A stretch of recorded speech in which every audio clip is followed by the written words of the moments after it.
حضرت غازی محمد مصطفیٰ کے دین پر تم رہو قربان جب تک تم رہو قربان جب تک جسم میں یہ جان ہے تم رہو قربان جب تک جسم میں یہ جان ہے. اما بعد اعوذ باللہ من الشیطان الرجیم بسم اللہ الرحمن الرحیم اتل ما اوحی الیک من الکتاب واقم الصلاة ان الصلاة تنہی عن الفحشاء والمنکر ولذکر اللہ اکبر واللہ یعلم ما تصنعون.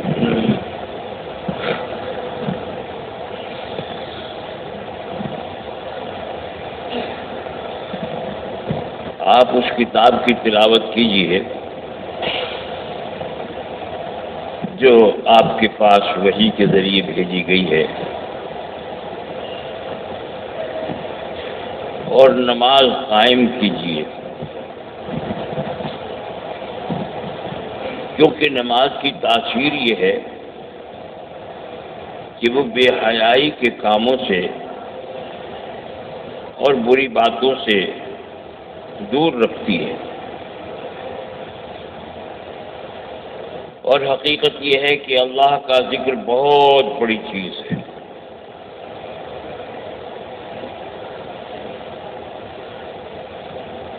اور تم سب اللہ کی نظر کے سامنے ہو، اس کو معلوم ہے کہ تم کر رہے ہو.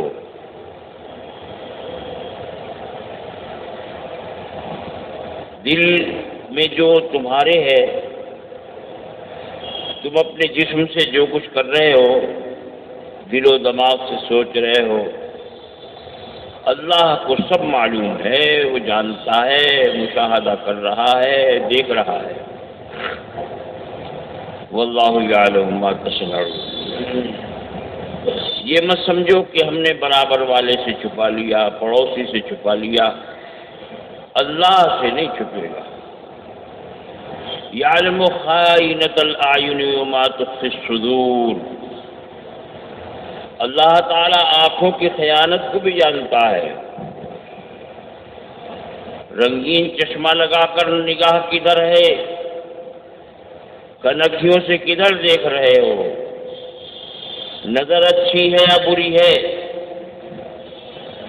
سب اللہ کو معلوم ہے. یعلم خائنۃ الاعین وما تخفی الصدور. اور جو تمہارے دل اپنے اندر لیے ہوئے چھپائے ہوئے کسی کو بھی معلوم نہیں. بعض چیزیں ایسی چھپی ہوئی ہیں فرشتوں کو بھی معلوم نہیں ہے، لیکن اللہ کو سب معلوم ہے.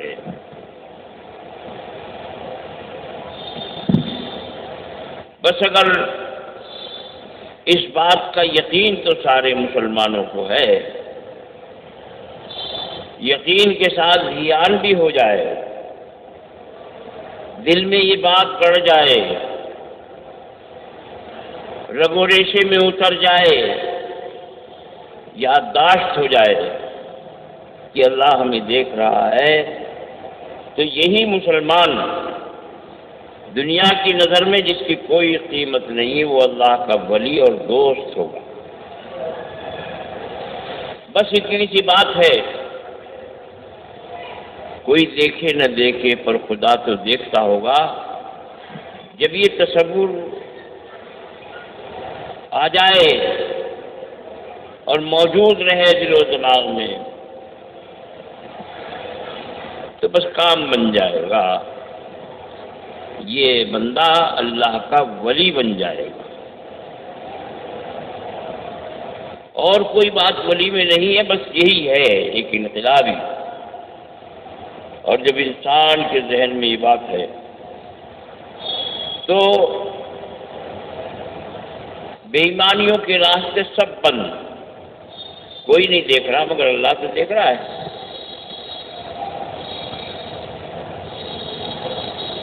وَرَجُلٌ دَعَتْهُ امْرَأَةٌ ذَاتِ مَنْصِبٍ وَجَمَالٍ. فقال انی اخاف اللہ. حدیث میں آتا ہے کہ 7 آدمی اللہ کی رحمت کے سائے میں ہوں گے، اللہ کے مہمان ہوں گے. جس دن اللہ کے عرش اور اس کی رحمت کے سائے کے علاوہ کوئی سایہ نہیں ہوگا. کتنے بلند مخصوص لوگ ہوں گے. ان 7 میں سے ایک وہ شخص ہے کہ کسی عورت نے اس کو اپنی طرف بلایا. عورت صاحب مرتبہ بھی، اس کا کو کچھ بگاڑ نہیں سکتا تھا، اور حسن و جمال والی بھی تھی. لیکن اس آدمی نے یہ بات کہہ دی اس عورت سے کہ بات اتنی ہے کہ انی اخاف اللہ، میں اللہ سے ڈر رہا ہوں، اللہ کی پکڑ ہو جائے گی، اس لیے میں معافی چاہتا ہوں، برے کام کے قریب نہیں جاؤں گا. تو یہ اللہ کے عرش کے سائے کے نیچے اللہ کا مہمان ہوگا. وَأَمَّا مَنْ خَافَ مَقَامَ رَبِّهِ وَنَهَى النَّفْسَ عَنِ الْهَوَىٰ فَإِنَّ الْجَنَّةَ هِيَ الْمَأْوَىٰ. اللہ تعالیٰ نے فرمایا 30ویں پارے میں دوسری سورۃ سورہ نازعات میں، جو شخص اللہ کے سامنے کھڑا ہونے سے ڈر گیا، حساب کتاب دینا ہے، حساب کتاب دینا، پوری اصلاح ہو جائے گی. حساب کتاب دینا، ہر چیز کا حساب دینا، اور یہ سمجھتے کہ حساب ہوگا. جی تو چاہ رہا تھا کہ رشوت کی اتنی بڑی گڈیاں لے لوں، نہیں، اللہ کے سامنے کھڑے ہو کے حساب دینا. جی تو چاہ رہا تھا بے ایمانی کر لے، مگر نہیں، اللہ کے سامنے کھڑے ہو کے حساب دے رہا.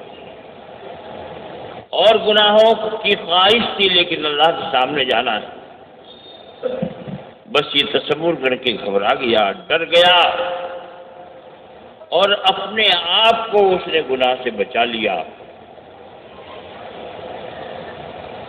تو باری تعالیٰ نے گارنٹی لی ہے، تاکید کے ساتھ فرمایا فَإِنَّ الْجَنَّةَ هِيَ الْمَأْوَىٰ. ایسے شخص کا ٹھکانہ جنت ہے. اس سے بڑی گارنٹی کیا ہوگی؟ اصل بات یہ ہے کہ ہم اللہ کو بھول گئے، نسوا اللہ، اللہ کو بھلاتے. فَأَنسَاهُمْ أَنفُسَهُمْ.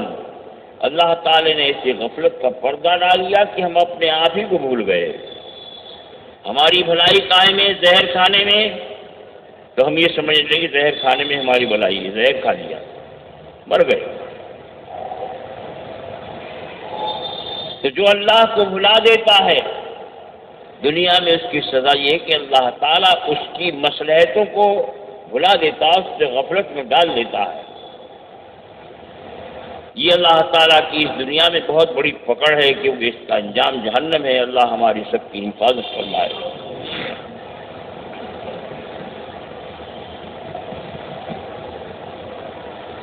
حضرت شاہ عبدالعزیز صاحب دہلوی، جو امام شاہ ولی اللہ محدث دہلوی کے بیٹے ہیں اور جانشین ہیں، وہ فرماتے ہیں کہ میں نے ایک دن خواب میں حضرت علی رضی اللہ تعالیٰ عنہ کو دیکھا.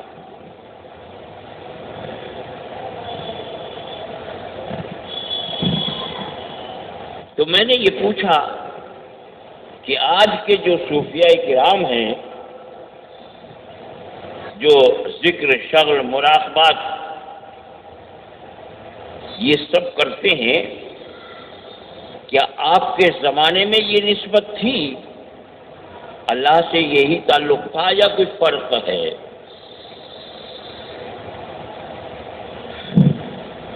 فرمایا کہ ہمارے زمانے میں 3 چیزیں رائج تھیں. اچھی طرح سمجھنا، صحابہ اور تابعین کے دور میں 3 چیزیں رائج تھیں. اللہ کے ساتھ نسبت اور اعلیٰ تعلق اسی سے قائم ہوتا تھا۔ ایک تو تلاوت پابندی سے ہم کرتے تھے قرآن کی تلاوت، جس کو ہم نہیں کر پا رہے، اور بہت سے ہمارے کلمہ پڑھنے والے بھائی الفاظ تک سے محروم ہیں۔ بہت ملتا ہے، دکان پہ پڑھ سکتا ہے، 1-2 گھنٹہ نکال سکتا ہے، مگر نہیں، پرواہ نہیں، کوئی قیمت اللہ کی کلام کی اس کے نزدیک نہیں ہے۔ حالانکہ سرکار دو عالم صلی اللہ علیہ وسلم نے ارشاد فرمایا، تم میں ساری دنیا میں سب سے زیادہ بہتر وہ ہے جو قرآن پڑھے پڑھائے، اس سے بڑھیا کوئی نہیں۔ مگر پیغمبر اعظم صلی اللہ علیہ وسلم پر یقین ہو مسلمان کا، تبھی تو اس کے کان پہ جوڑیں گے، پرواہ کرے۔ اگر یقین ہو تو کام میں لات مار دے گا، نہیں مجھے یہ کام کرنا ہے، اللہ کے کلام کو حاصل کرنا ہے، اور تیرا ہی جینا چاہے تو باتیں ہزار ہیں، بہانے بازی بہت ہے۔ تو آج ہم لوگ تلاوت سے محروم ہوئے پڑے ہیں۔ کتنے پارے پڑھے، کتنے رکوع پڑھ لیے، کہ آج تو نہیں پڑھے، فرصت ہوتی پڑھ لیتا ہوں۔ نہیں، فرصت ہو تو اور کام کر، تجھے فرصت اس سے نہ ملنی چاہیے۔ اللہ نے جو وظائف زندگی دیے ہیں، ان سے فرصت ملے تو اور کام کر،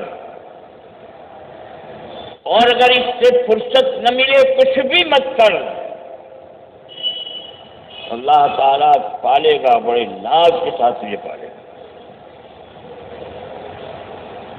مشائخ، اکابر، اولیاء اللہ اپنی زندگی کے 24 گھنٹوں کو اس طرح گھیر دیتے ہیں کہ دنیا کی طرف دیکھنے کی فرصت بھی نہیں ہوتی، لیکن آپ دیکھیں گے اللہ ان کے ٹھوکروں میں دنیا کو ڈال دیتا ہے، اور دنیا دار تجھے اللہ کی طرف آنے کی، اس کے ذکر کی، تلاوت کی، نماز کی فرصت نہیں ہے دنیا سے، تو اللہ تجھے دنیا اور دنیا داروں کے ٹھوکروں میں ڈال کے ذلیل کرتا ہے۔ نظام تو اللہ کا چلے گا، وہ جو چاہے کرے، اور کسی کا نہیں چلے گا۔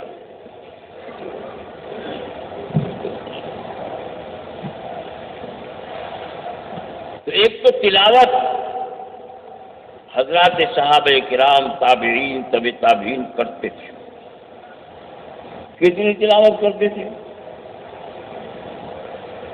ارے حضرت امام ابو حنیفہ رحمۃ اللہ عشاء کی نیند باندھ رہے ہیں، فجر تک تلاوت ہو رہی نماز میں۔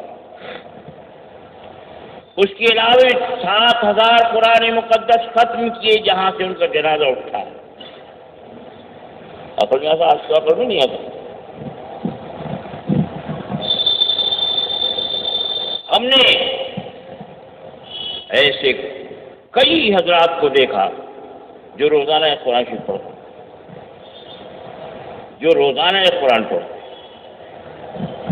رمضان میں 61 قرآن ختم کرنے والوں کی بھی زیارت ہوئی ہے۔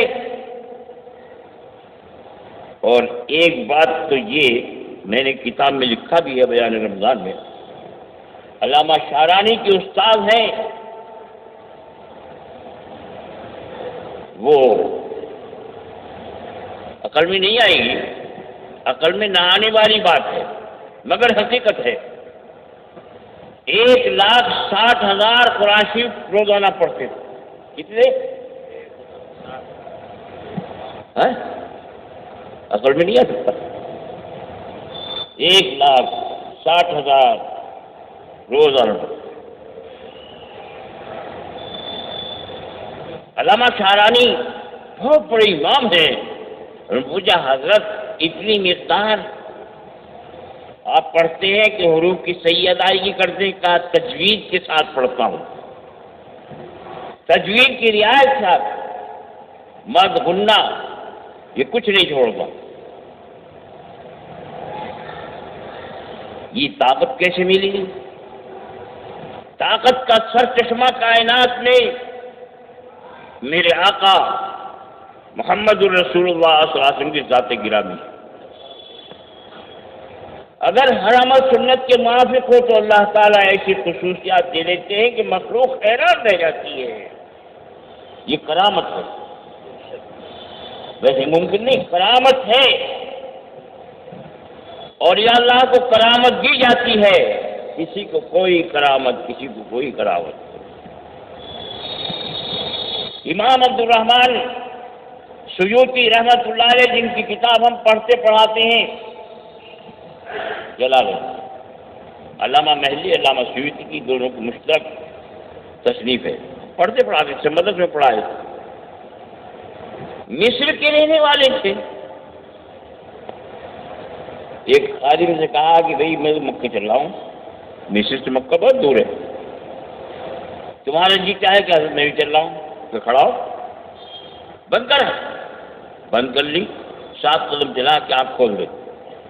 دیکھا تو کعبۃ اللہ کے سامنے کھڑے ہیں، جہاں لوگ طواف کر رہے ہیں 7 قدم میں.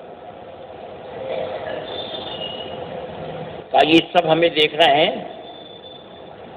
ہم انہیں دیکھ رہے ہیں لیکن یہ پہچانیں گے نہیں ہمیں. تم پہچان لو کہ یہ وہ ہے. عصر کی نماز پڑھنے کی بات کہا، ہم تو چل رہے ہیں گھر، تم یہی رہو جو چاہے تو. کہ نہیں، ساتھ چلوں. کہا چلو آؤ. آنکھ بند کر. 7 قدم دوڑایا تو گھر سے. یہ کرامات ہے اللہ کی دی ہوئی، بندے کو اختیار نہیں ہے، قدرت نہیں. اللہ جل شانہ قدرت. اللہ کا بندہ، اللہ کا رسول، اللہ کا محبوب ملانے ہے. اشارہ کیا، چاند کے 2 ٹکڑے ہو گئے. وما كان لرسول ان ياتي بآية الا بإذن الله.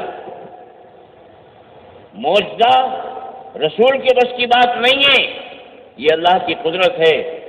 اور کرامت ولی کے بس کی بات نہیں ہے، یہ اللہ کی قدرت ہے. عادت کی خلافت. اور ہمارا اہل سنت والجماعت کا عقیدہ یہ ہے کہ جس طرح نبیوں کے معجزات برحق ہیں، ایسی ولیوں کی کرامتی برحق. تلاوت کرنے والوں نے تلاوت کا حق ادا کر دیا. میرے شیخ رمضان میں 61 قرآن پاک ختم کرتے. امام شافعی رحمۃ اللہ علیہ وسلم. تلاوت کوئی ضروری نہیں ہے کہ اتنا ہی کرو، جتنا تلاوت کرو، روزانہ کرو. اللہ مجھے بھی توفیق عطا فرمایا. اور اگر تلاوت نہیں کر سکتے، پڑھا ہوا قرآن نہیں ہے، تو ابھی تو آنکھیں کھلی ہوئی ہیں. جب بند ہو جائیں گی تو پھر دوسرے عالم میں کھلیں گی. کچھ نہیں کر سکتے. اس وقت تک قرآن مقدس کو حاصل کر لو کسی قاری سے، دادی سے نہیں، اماں جان سے نہیں. وہ تو مجہول پجہول یعنی کیسا پڑھا دیں گی. صحیح قرآن کسی ہے قاری سے. انگریزی پڑھنے کے لیے ٹیوشن کرتے ہیں، کئی ہزار روپے دیتے ہیں. یہاں کسی ملا کو 200-400 روپے نہیں بطور خدمت دے سکتے. نہ دے سکتے تو ایسے بھی ملیں گے جو فری پڑھا دیں گے. اگر انگریزی پڑھنے کے لیے آپ 8,000 10,000 روپے دیتے ہیں تو قرآن پڑھنے کے لیے تو 80,000 روپے دینے چاہیے، 1,00,000 روپے دینے چاہیے. مگر معاملہ الٹا ہے. معاملہ الٹا ہے. دین کی قدر نہیں ہے، قرآن کی عزت نہیں مسلمان کے دل میں. مؤذن کی تنخواہ کتنی ہے، امام کی کتنی ہے، ساری مسجدوں میں پوچھ لو. اور چوکیدار کی کتنی ہے، ساری مسجد. یہ ایک جرم عظیم ہے. میدان حشر میں ذمہ داروں سے، نمازیوں سے پوچھا جائے گا کہ تم نے ہمارے محبوب کے نائب کی تذلیل اور تحقیر کی ہے، اس کی عزت سے کھلواڑ کی ہے. تمہارے چپراسی کو اتنے تھے اور ہمارے جو نائب ہمارا کام کر رہا تھا اس کے ساتھ تم نے کیا سلوک کیا. یہ نہیں کہ جو کر لیا ہو گیا بس، نتیجہ نکلے گا. سب کچھ کے بعد کچھ نہیں، یہ تو کچھ نہیں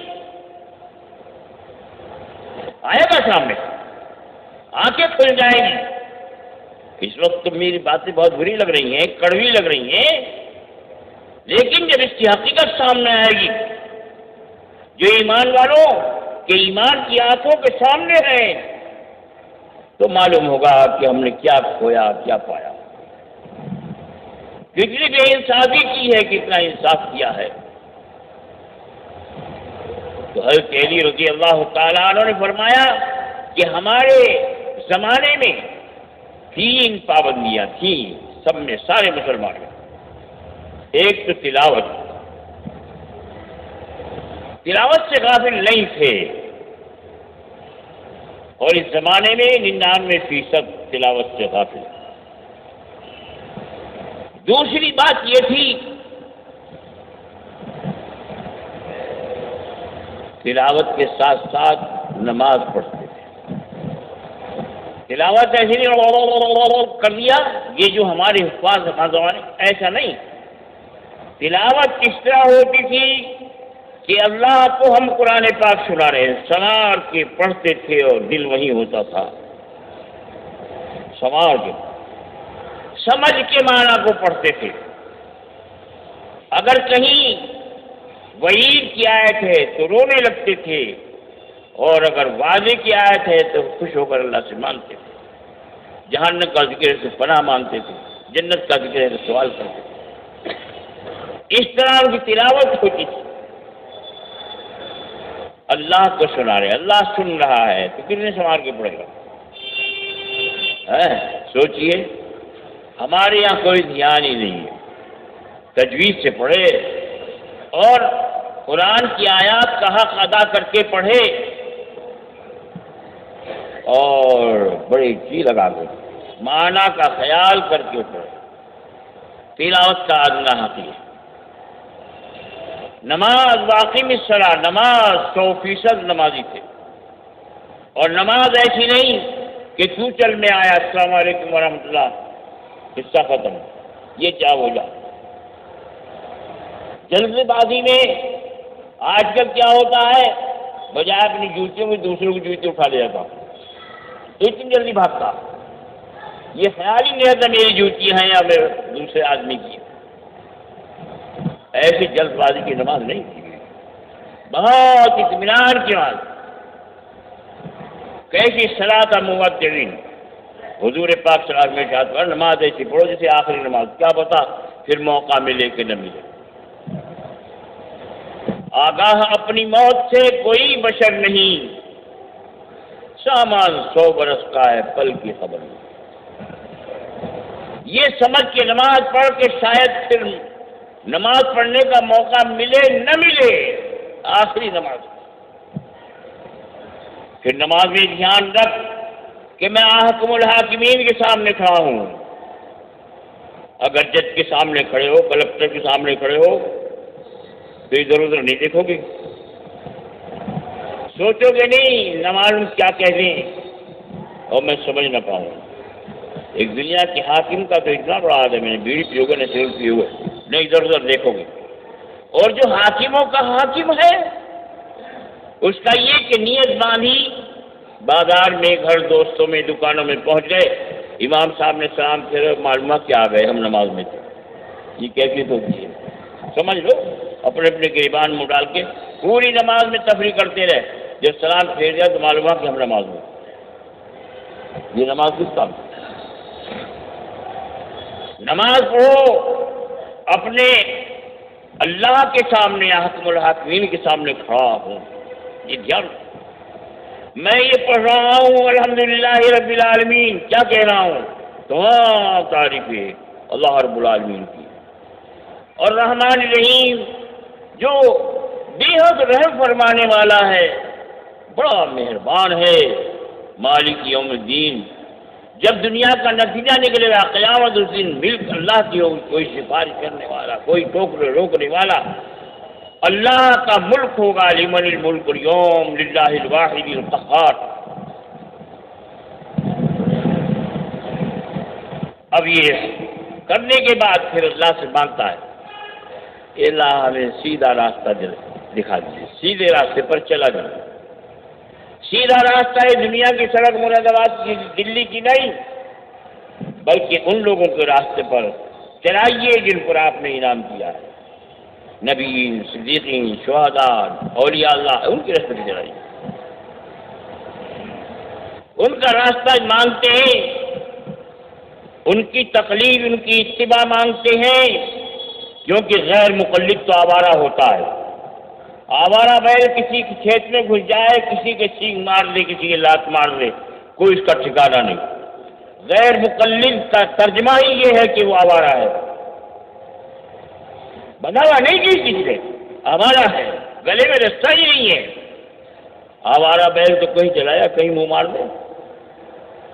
آوارہ مت بنو، غیر مقلد مت بنو۔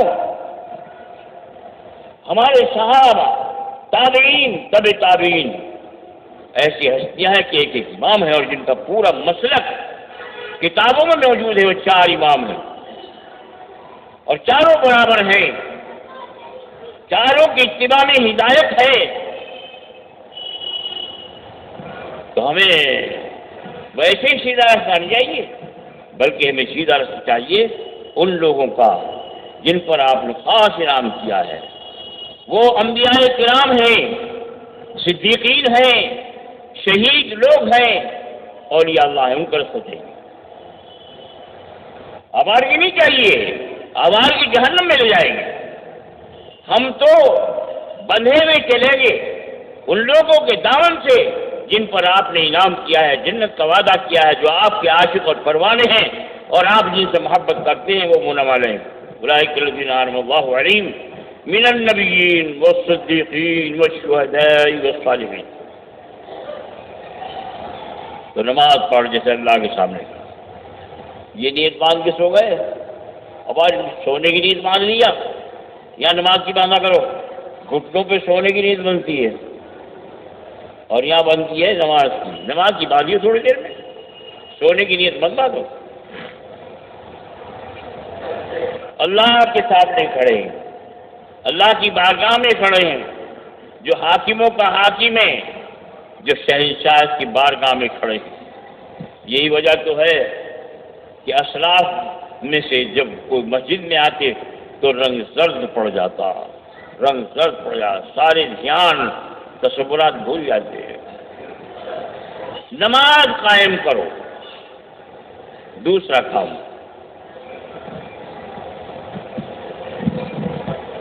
کیونکہ نماز پر زندگی، پاکیزہ زندگی کے دار و مدار ہے۔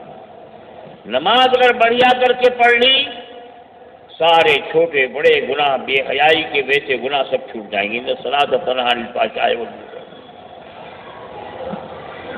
بھائی صابن لیا ہے خرید کے، بالکل ٹھکرا زدہ ملا، کپڑے کے داغ دھبے نہیں چھوٹے۔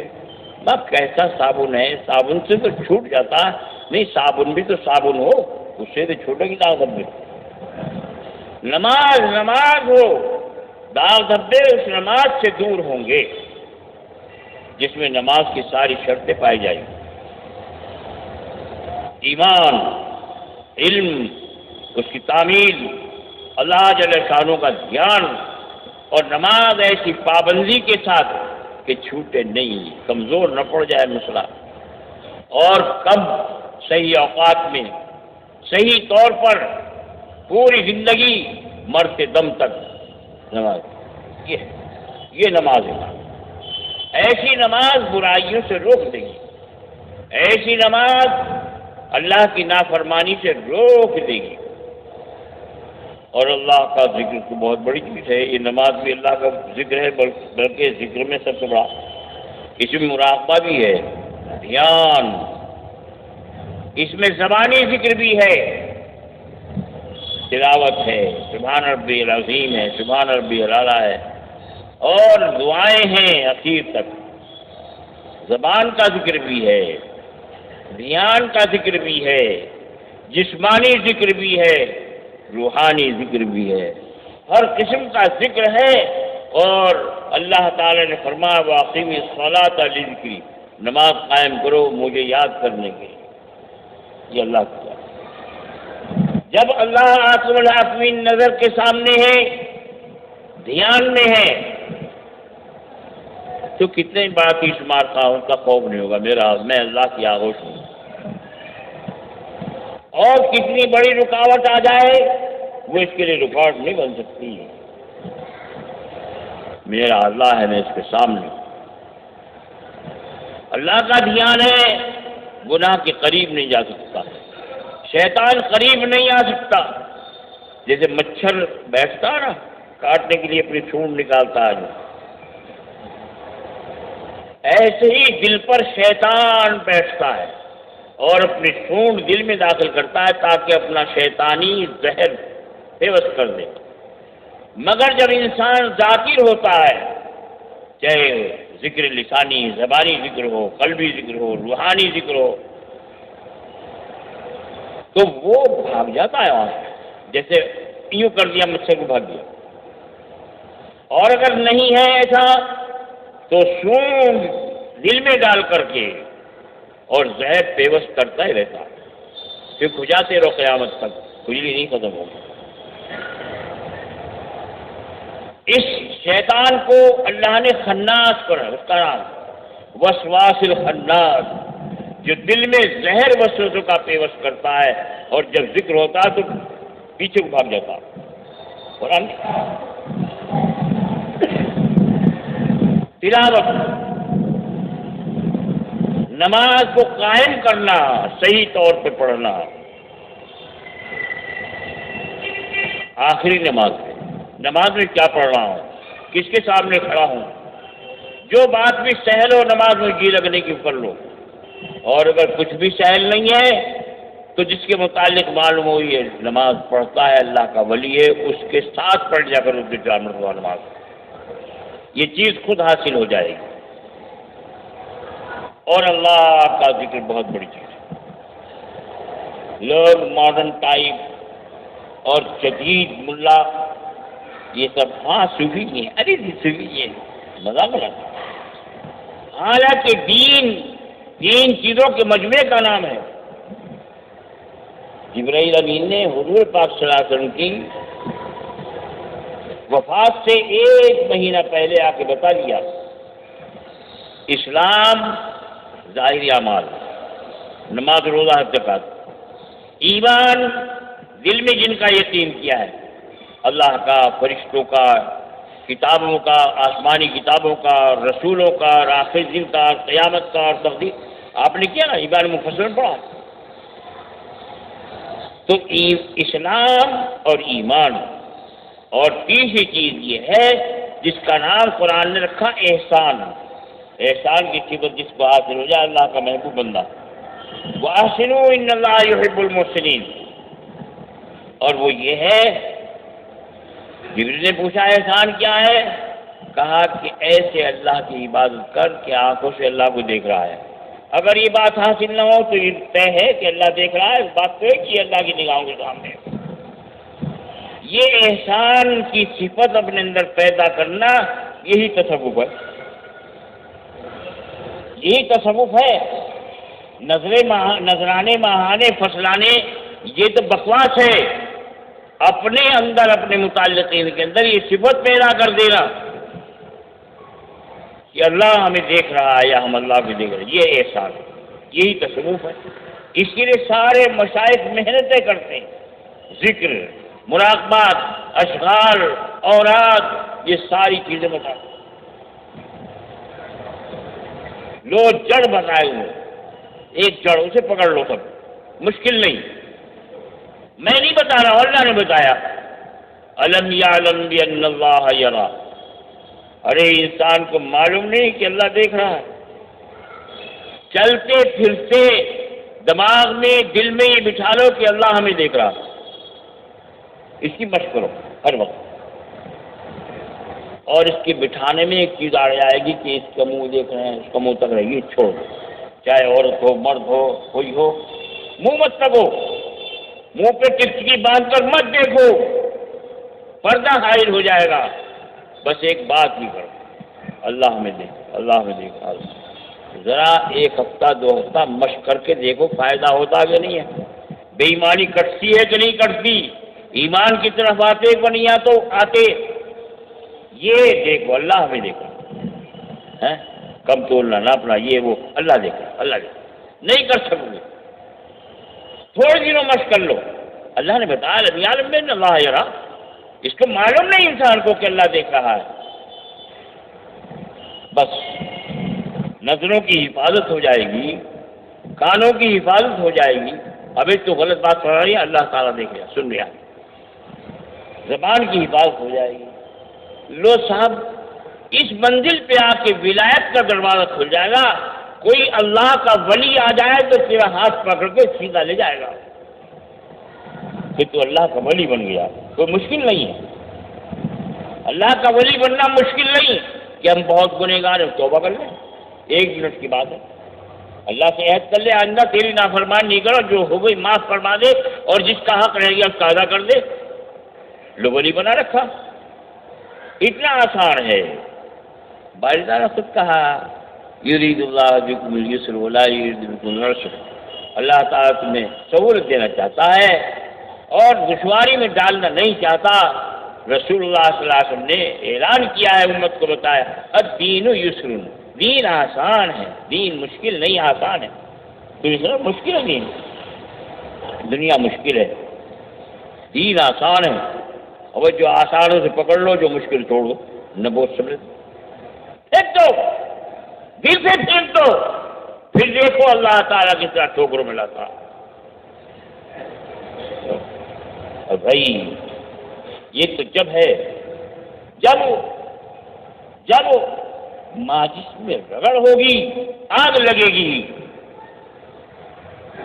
جن کے دامن جل رہے ہیں محبت کی آگ میں، ان کے قریب ہو کر بیٹھ جاؤ، تیرا دامن بھی جل جائے گا. کوئی اللہ کا راستہ مشکل نہیں، اللہ کا دین مشکل نہیں، بددینی مشکل ہے. دوسرے راستے مشکل ہیں، بڑے خطرے ہیں، جہنم کے انگارے ہیں. اللہ کے راستے میں کوئی مشکل اور دشواری نہیں. اللہ تعالی ہمیں توفیق عطا فرمائے، ہمارے گناہوں کو معاف فرمائے.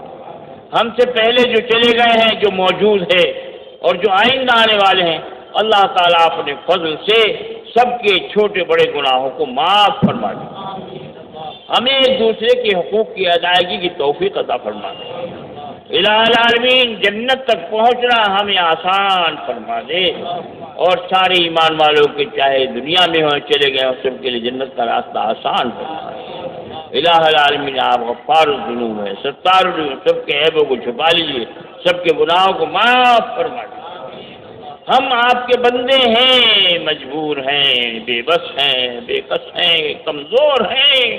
ہماری کمزوریوں پر رحم فرما کر اے اللہ اپنی بارگاہ عالی تک اپنی توفیق کی طاقت سے بلا لیجیے.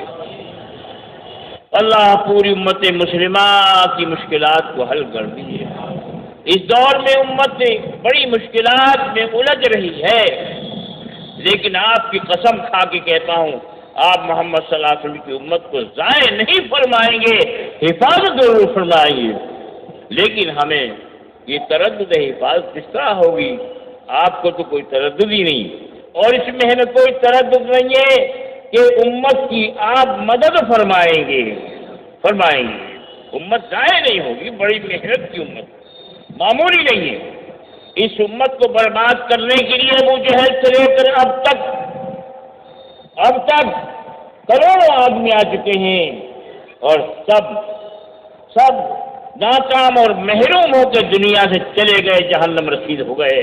اور جو موجودہ دور کے امت کے دشمن خدا کی قسم، وہ بھی دنیا سے محروم ہو کر جہنم رسید ہو جائیں گے، لیکن غلامان محمد چمکتے رہیں گے، قیامت تک چمکتے رہیں گے. مایوس مت ہو، مایوسی کفر ہے. کیوں مایوس؟ جب اللہ ہمارا نگہباں ہے، ہمارا نگراں ہے، اس کے دامن کو پکڑ لو، اس کے در کو پکڑ لو، اس کی فرما برداری کر لو، اوروں کے در چھوڑ دو، آ جاؤ اللہ کے در کی طرف، اسی پہ جھک جاؤ. مسئلہ بالکل آسان ہے، محنت کا نہیں ہے. اللہ تعالی ہمیں اچھی سمجھ بھی عطا فرما دے، ایمانی سمجھ، اور اس راستے پہ چلنے کی توفیق عطا، جو نجات کا راستہ ہے. اللہ ہمیں توفیق عطا فرما دے. وآخر دعوانا ان الحمدللہ رب العالمین.